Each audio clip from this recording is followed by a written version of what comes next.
Tema ovosedmičnog izdanja rubrike Minute sa je muzika. Ali ne bilo koja muzika, već ona koja izlazi iz violine, čarovnih pokreta gudalom i prstiju Violete Smajlović-Huvart. Ona je Sarajka, violinistica koja živi i radi u Parizu, ali diše Sarajevo.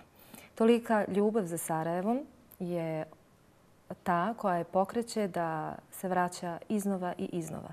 Prije 11 godina pokrenula je manifestaciju Muzika na žici, a od 2023. godine zvanični je koncert Maestor Sarajevske filharmonije sa kojom je 31. decembra prošle godine, prije svega nekoliko dana, izvela veličanstveni koncert, novogodišnji koncert, tradiciju grada Sarajeva. Ona već sutra ide za Pariz, ali danas je tu u studiju Face televizije i u narednim minutama ovog vremena razgovarat ćemo sa Violetom o Violeti. Ali evo prije svega, hvala ti Violeta na ovim minutama sa Face-om i dobro ti meni došla. Hvala na pozivu. Ovo je meni drag studio. Ali hajmo o Violeti. Ko je Violeta? Violeta je, skoro bi ti htjela reći violina i nekako tako. Pa ništa, Violeta je jedna pokretna institucija koja ide iz zemlje u zemlju zajedno s koferom i s violinom i uglavnom svira, između nešto predaje i tako. A šta inspiriše Violetu? Nekad miris, nekad osjećaj, nekad riječ, kako kad. Ko je kriv da zavoliš muziku, da poželiš da se baviš muzikom i kako je izgledao tvoj put muzike i života s muzikom? Nema krivih.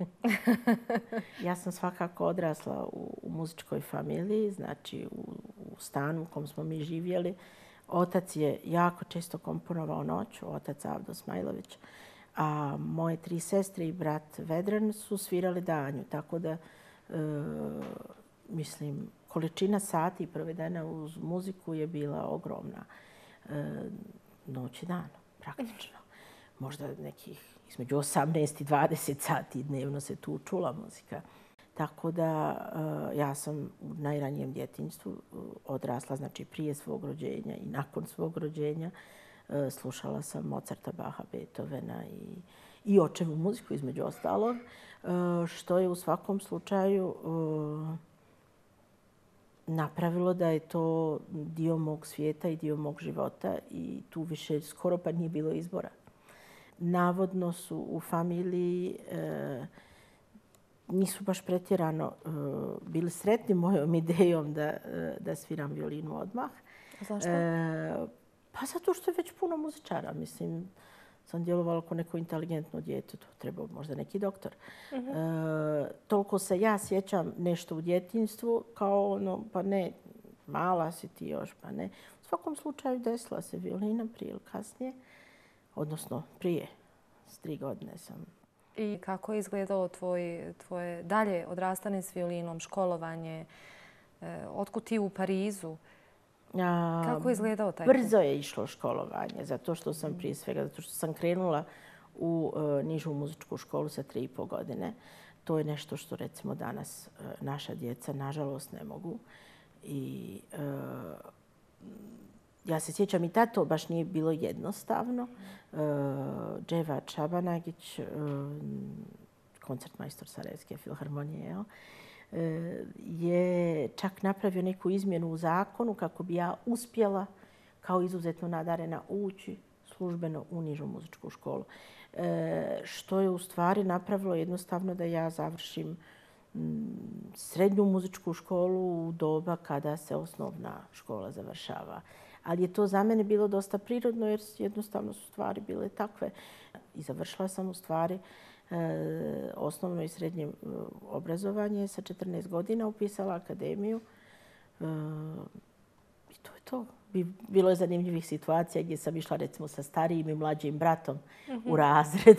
Stariji brat 4 godine, ja s njim idem na akademiju, a s mlađim završavam srednju. Ali Bože moj, sve je nekako, ja doživljam u stvari taj svoj proces školovanja, ma koliko neobičan, za mene on bio izuzetno prirodan. Kakva je okolina bila prema tebi tvoji vršnjaci i stariji od tebe. Evo, sama si rekla, miksala si. Sa jednom generacijom si tu, sa drugom generacijom si tu, a zapravo ne pripadaš ni jednoj. Kako je to sa druge one strane, mimo muzike, utjecalo na tebe? Kako je to izgledalo? Pa, sve što ne pripada nije dobro došlo, vrlo često. Ali ja imam, meni se čini, dosta nekako razumnu narav. Tako da i mislim da nema, bar u mom nastupu, nikad nije bilo zlobe, niti neke pretjerane prepotentnosti. Ja dobijem, ne znam, svoje dobro, možda neke 87. ili 88. Ja sam dobila zvanje najboljeg muzičara, mladog muzičara Jugoslavije, što je u principu, znači ne najboljeg violiniste, ne u toj kategoriji, nego sve skupa cijele tadašnje Jugoslavije, što mene ni u kom slučaju ne čini različitom od moje drugarice Maje ili od moje drugarice Ivane. Nije bitno gdje sam ili šta sam. Znači, još uvijek sam ja mlada tinejdžerka sa svim sličnim problemima koji svi ostali imaju. Osim što imam i te lijepe, ali i vrlo odgovorne momente kad se moram naći pred kamerom, kad moram svirati, kad moram putovati, kad moram jako puno vježbati. To je to. Nakon završavanja škole, sad malo sam vama, malo sam tamo, malo s bratom, malo sa drugom generacijom, ti vjerovatno u periodu rata nekako završavaš u Evropi, u svijetu. Kako si došla do Pariza? Čekaj, kako sam ja došla do Pariza?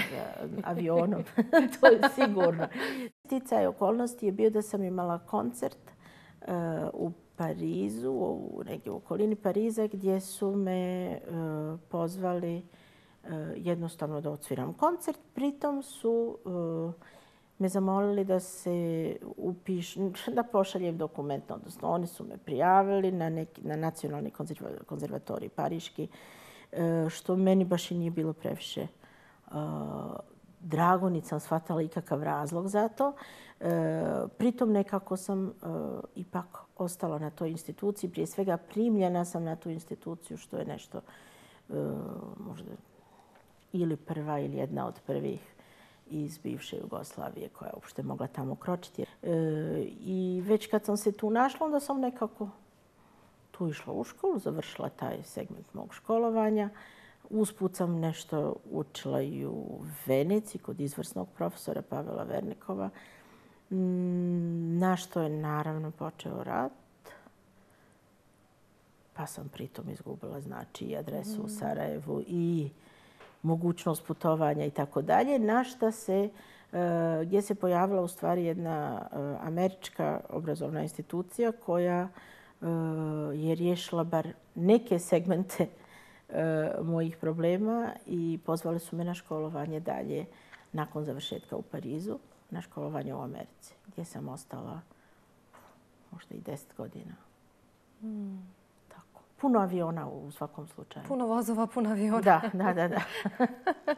Ali ti si ostala na zemlji i evo kažeš i samo pored svih nagrada, svih uspjeha, svih aplauza, ti si nekako ostala prizemna. Koliki su to izazovi da čovjek, bez obzira na sve lijepo što mu se dešava, s druge strane ružno, ostane vjeran sebi i nastavlja te izazove da prevazilazi i uz njih raste? Pa mislim da je uvijek bitan cilj. Šta se želi uopšte postići. Znači, za mene sticaj okolnosti je da ja govorim dosta jezika. Pritom jezik koji najbolje razumijem i jezik koji najbolje govorim je muzika.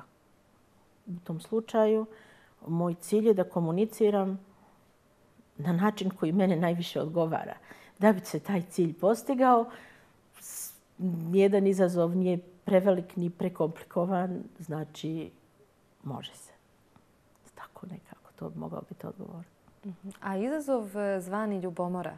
Nije lako biti i mlada, i žena, i sama u svijetu.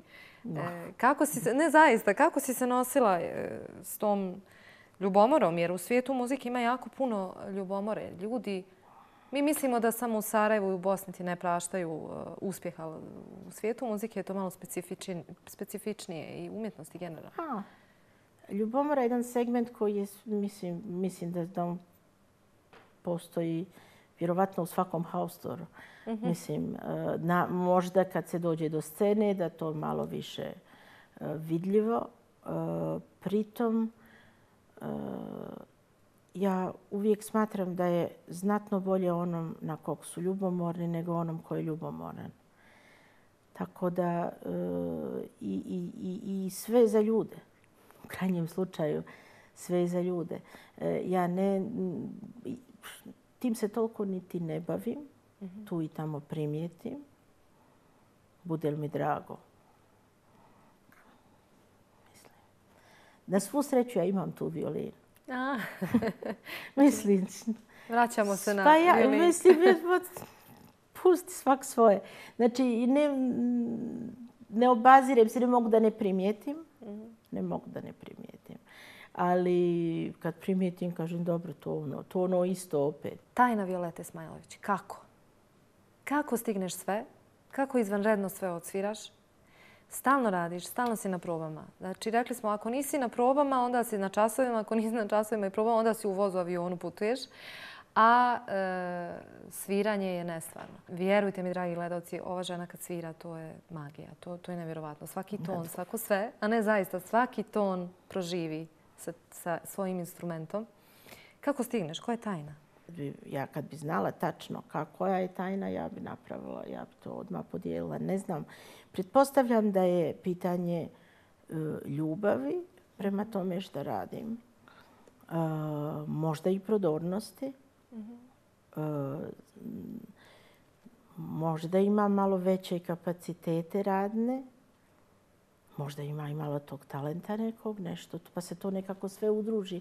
Ali činjenica jeste da ima, recimo, sad baš pred novogodišnji koncert desio se u okviru mog projekta jedan dan kad smo imali 3 koncerta u istom danu. I na svakom koncertu sam ja nešto vrlo ozbiljno morala da radim. Ja se jesam malo zapitala, dobro, gdje su granice, kao kad. Pritom, najiskrenije rečeno, meni je znatno teže sjest 3. put u kafanu nego 3. put na koncert. To je dio mog života. To mi je jednostavno. Najljepši trenutak sa scene? Onako prvi koji ti naupadne? Nema. Ja sam svirala u jako velikim salama.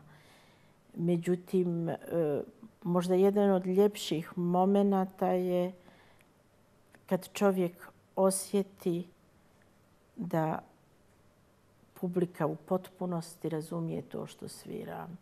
Ali to je teško reći i kada se to desi i gdje se to desi. I to nije koliko dugo vremena traje taj moment. To je jako teško. Ali to se zna desiti. Eto, takve stvari su recimo nešto što ja smatram najljepšim. A koji ti je koncert ili moment na sceni, moment tebe i violine na sceni bio onako najizazovniji, najtežiji kad si rekla jao, samo jao. Ima li takav moment? Na sceni ne vidim u stvari, ja scenu ne vidim kao bauk, recimo tako. Znači sve što se na sceni dešava je ljudski, kao i u životu. Ako dođe do nekog momenta koji nije savršen, savršenstvo u svakom slučaju u muzici ne postoji. Mi njemu težimo koliko god je to moguće. Međutim, ako ne idu stvari kako je predviđeno, Bože moj, kao i u životu. Ja u stvari to jako preklapam. Tako da, drugim riječima, mislim, nema razloga sekirat se, treba samo vidjeti šta nije i kako može biti sljedeći ton ljepši.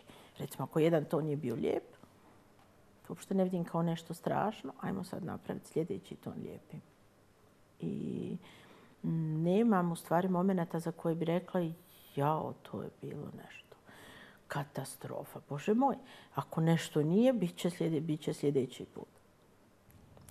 Magična si s violinom, ali podjednako i sa djecom. Mnogo puta smo u ovom razgovoru pomenuli da kada nisi u vozu, avionu, na koncertu ili na probi za koncert, tada si na časovima sa svojom djecom. Ja sam nedavno imala jedan intervju sa kćerkom od Tife, Sarom Vojičić, koja mi je ispričala priču da je zavolila violinu zbog tebe, ali onog momenta kada više nisi bila valjda predmetni nastavnik, otišla si vjerovatno u Pariz u tom periodu, ona jednostavno je ostavila violinu na način da nije falila si. Ona je izuzetan talenat. I danas, i kao što je bila tada, kako reći, mislim, prije svega na djeci je budućnost u svakom pogledu. Znači, na nama je da od djece pravimo bolje ljude i da od njih napravimo nekako, ako se već bavimo muzikom, neko ko će, ako ništa drugo, da od njih pravimo, recimo, dobru publiku. Pritom, u doba kada svi živimo sa ekranima i kada svi komuniciramo na jedan sasvim novi način u stvari, sve to što kreira emociju i sve to što je umjetnost, pravljenje, znači kreiranje umjetnosti i reprodukcija muzičkih dijela i takve stvari. Znači, ja smatram da to je izuzetno bitno da se djeci približi na bilo koji način. Znači, ako se od toga pravi neka ogromna akademska vrijednost, ako pravimo od muzike bauk, ako se to čini nečim izuzetno pretjerano važnim i pretjerano ozbiljnim, djeci to može biti odbojno. Zato im to treba približiti. Recimo sad kad smo radili u okviru projekta Muzika na žici, smo radili praktično, mi smo namaštali 2 prekrasne pozorišne predstave i koje su imale izuzetno lijepi odziv među djecom. I ja moram priznati da se ja zaista u okviru tih predstava, ne da se nisam umorila, ja sam se na neki način odmorila. Djeca daju energiju. Znači, ja sam uveče imala koncerta, tokom dana meni preko 300 djece je prošlo kroz ruku i probale moju izuzetno skupu violinu. Pritom mi se to čini nekako skoro pa dužnošću. Mislim, već kad imamo tu mogućnost, zašto da ne? Naši gledalci će imati priliku da vide fotografije ove sad zadnje radionice sa djecom u okviru manifestacije Muzika na žici, gdje zaista ti svoju skupocjenu violinu daješ u te male rukice i sa toliko strpljenja i ljubavi. Svakom posebno djetetu se posvetiš. Tako da samo nastavi da radiš s našom djecom. Ne znam evo šta drugo da kažem, da zamolim. Ma to svakako. Mislim, ponovo se vraćamo na to. Mislim, budućnost je na djeci. I njima treba to približiti na takav način. Znači, ovisno od toga, ne znam, ako se sluša Mozartova mala noćna muzika, dijete sluša Mozartovu malu noćnu muziku pred spavanje.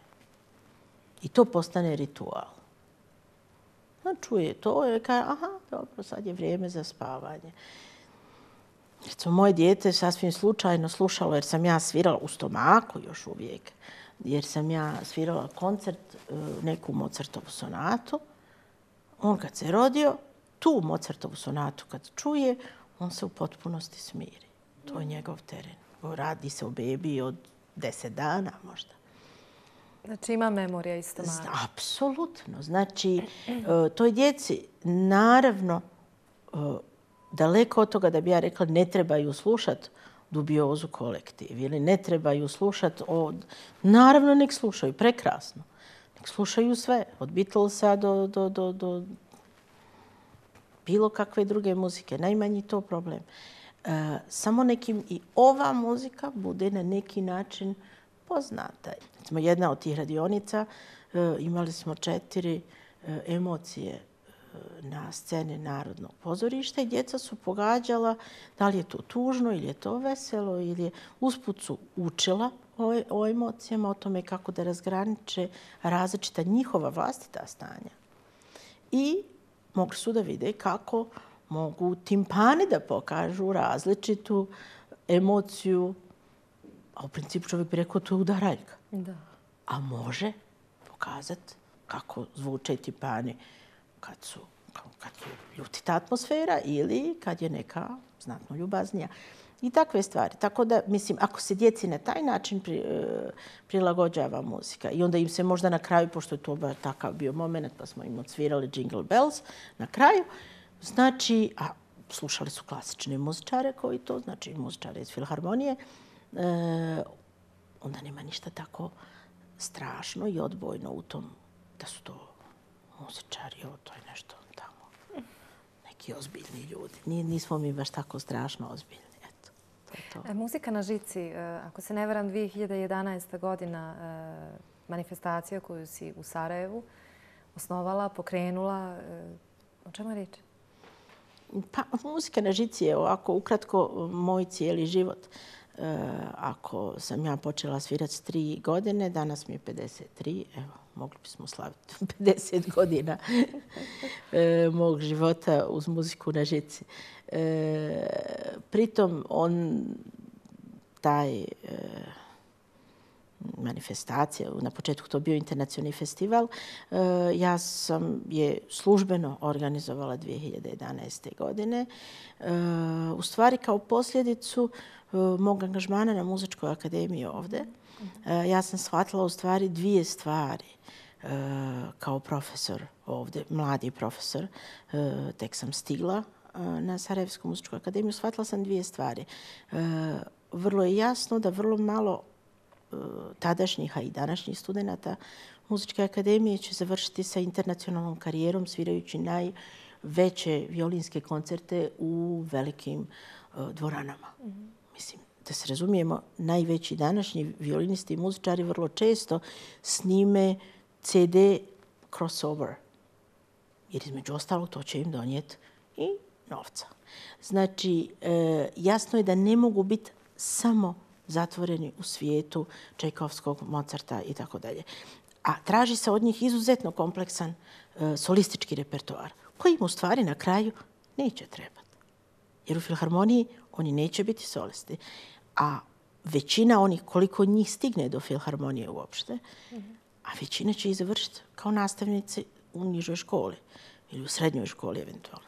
Tako da sam ja krenula sa time da bi trebalo da studenti imaju mogućnost da uče mlade. I zbog tog smo u stvari organizovali udruženje.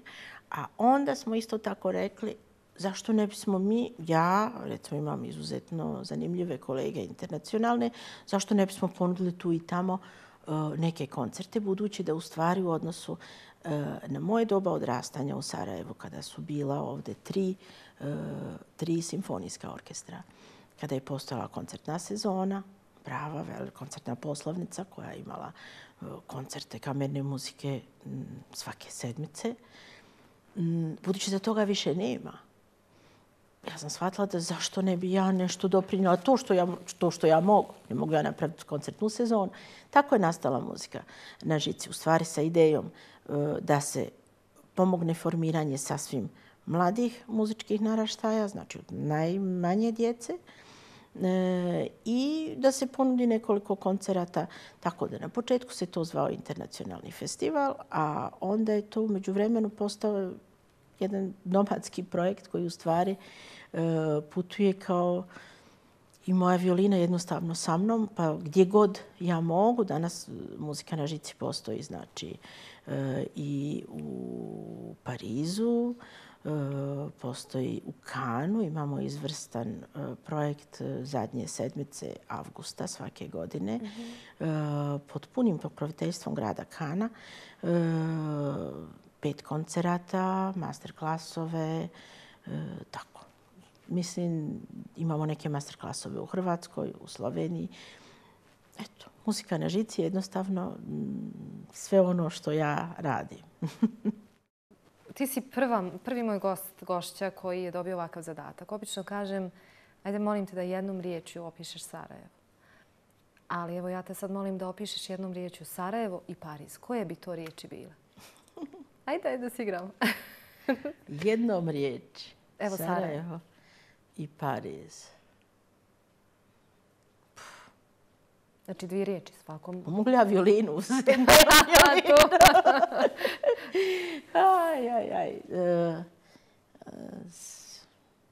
Nemam ja riječi, ni za jedno i ni za drugo. Kud nisi ponijela violinu sad da odsviraš? Dobro, malo smo se ovako, ja mislim da teško je, mi se ne vežemo u stvari za gradove, mi se vežemo za ljude. Znači, nema opisati Sarajevo. Sarajevo je jedna vrsta emocije. Koja? Pariz je... Koja? Ajmo reći da volim i Sarajevo. Evo ga. Ljubav i jedno i drugo. Jesmo sad riješili. Ali ipak mi je žao što nije ovdje sad violina da ti to nama kažeš kroz muziku. S violinom bi bilo lakše, apsolutno. Nešto, riječi su obavezujuće.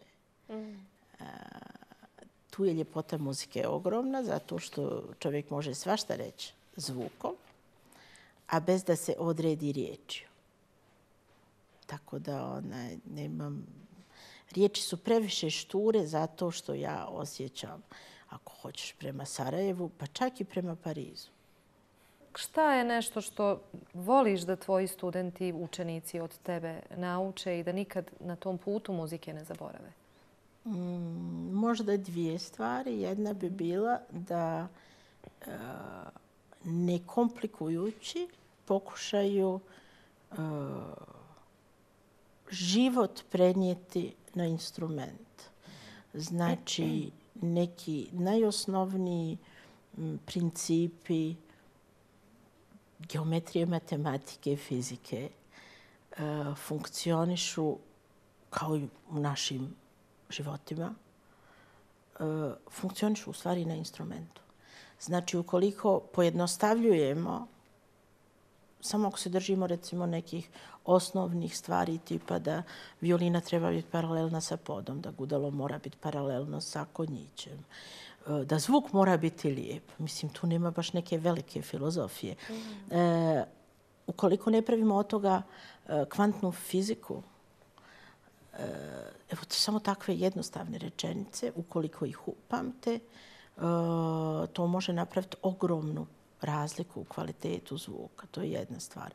Druga stvar, lako je pričat i djeci je onda lako to ponavljati, to što smo im mi rekli, kao pedagozi, profesori ili bilo šta. Ono što je izuzetno bitno, možda najbitnije u muzici, ali opet i u životu, je slušat.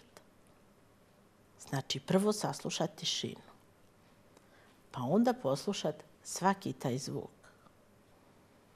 I tu onda više nema nekih velikih problema. Tako nekako to što se tiče moje pedagogije, manje više će se to vrtiti oko takvih stvari. Možda još jedan savjet koji pokušam da im nekako komuniciram je da pokušaju izbjeći da to što im se je već jednom reklo, da to ponavljamo. A to su recimo stvari koje su za najosnovniji život, za svakodnevnicu izuzetno bitne. Nešto poput majke, recimo, da kaže djetetu, nemoj, molim te da ti više ponavljam da trebaš zatvoriti vrata. Znači, strog si pedagog. Ma ne. Ali se zna, ali je sve jasno. Možda, ne znam. Zavisi. Ja mislim da sam ja izuzetno kreativna u pedagogiji, pa valjda i u ovom što radim ostalom. Znači, možda sam stroga sa ovim studentom, a sasvim ne sa sljedećim, ovisno od datog problema. Imali smo mali intermezzo malo prije, a to je 83. 87. Ti si sa našim Senadom Hadžifejzovićem imala intervju kao klinka i njegov komentar je bio da si bila onako oštra, recka u intervju. Šta imaš da kažeš u svoju odbranu? imam da kažem u svoju odbranu da mi se čini da mu ipak bilo drago da me je vidio. Što znači da se je sve dobro završilo. Ja mogu reći u svoju odbranu, kao ovo što sam rekla Senadu neki prije pola sata, je da ja zaista nemam vremena da gledam televiziju. I ako ikad gledam televiziju, a to je izuzetno rijetko, ako vidim Senada, zaustavim i gledam Senada. I to, znači, budući da televizija kod mene nije upaljena, onda se to nekad zna desiti na nekom portalu, na nekom Facebooku, negdje. Ako naleti Senad, to ću pogledati. Toliko odbrane. Ne znam. Ovo je ljubav čista. Tako da mi pozdravljamo našeg dragog Senada i nastavljamo dalje. 2023. godina kada si se vratila u Sarajevo bez da budeš pitana, nego si ti pitala pa dobro šta ću s ovim, pa šta ću s onim, pa kako dobit ću otkaz iz vlastite kuće, jer si postala šef dirigent Sarajevske filharmonije. Ljudi iz tvog svijeta, stariji ljudi iz tvog svijeta i korektni, ima ih, kažu da je to mjesto gdje si pripadala i da si vraćena na mjesto gdje pripadaš. Ta priča je počela vrlo zabavno. Vedran i ja smo, to nije nikakva tajna, veliki prijatelji. Skoro bi se moglo reći od djetinjstva. I Vedran je mene nazvao i rekao, Violetice, reći ćeš da, jel? Mislim. Tako da teško ga je bilo odbiti iz više razloga. Prvo što sam svjesna važnosti projekta, odnosno segmenta projekta u kome učestvujem. S druge strane, o toj ljubavi prema ovom području mislim da je nepotrebno više govoriti, to nam je jasno. O mom odnosu do tog orkestra također, budući da je to, rekoh malo čas, u doba mog odrastanja bila su 3 orkestra, ali ja sam sa 2 od njih svirala skoro svake godine. Radijskim orkestrom i orkestrom filharmonije od najranijeg djetinjstva, od 10-11 godina. Ja nekako, ne znam kako bi objasnila, mislim, to ja taj orkestar nekako osjećam kao svoj dio svog života, bez obzira na to da li ja sjedila u njemu ili svirala sa kolegama kao solista ili došla u krajnjem slučaju kao član publike. U svakom slučaju mi je drago da se trenutno nalazim na toj poziciji i čini mi se da bez da sama nas svi uhvalim, ali mi se čini da nam nekako dobro ide. Lijepo je i to što ima dosta mladih kolega koji su spremni na eventualne neke nove zahvate, možda malo teže zahvate, izazove. U svakom slučaju lijepo nam je. I za sami kraj, koji su tvoji planovi za 2024. godinu? Koji su ti ciljevi? Šta bi voljela? Za filharmoniju znamo, tu si, ne damo te nikom, nema ti nigdje iz Sarajeva, ali šta je dalje? Šta je dalje? Ima. Ali, pa sad, datumski su stvari već poredane same po sebi. Ništa, moji ciljevi za 24. su da nađem tu i tamo negdje neki moment gdje ću naći prostora za sebe. A ovo sve ostalo manje više je poredano. Muzika na žici uzima ogromni segment mog života. Masterklasovi, koncerti i slične djelatnosti. Ja sam između ostalog profesor na školi Cantorum u Parizu gdje imam 33 čovjeka pod mojim imenom sa nizom asistenata, tako da ne radim sve ja, ali uglavnom sve te ljude moram ja preslušati. To je ogroman segment također.